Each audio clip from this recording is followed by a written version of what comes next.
Hey guys, I'm Ben from Tilmor. I'm involved in tractor production, and we are starting a new series on simple service procedures. And our goal with this video series is to help you spend more time in the field and less time in the shop fixing your tractor. So now we're just going to point out a couple quick reference points that you'll see in future videos. But if you look here, we have just a maintenance guide, and it's got where the grease zerks are all located.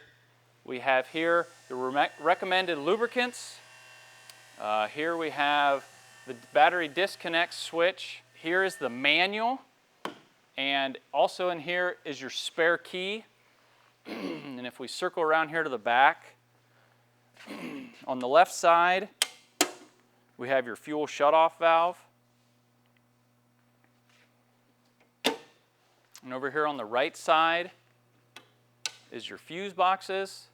And it also gives you a fuse identification sticker to know which fuse goes where. All right, guys, stay tuned. We got more videos coming. If you have videos that you want to see, please let us know down in the comments. That way we can help you guys spend more time in the field. Thank you.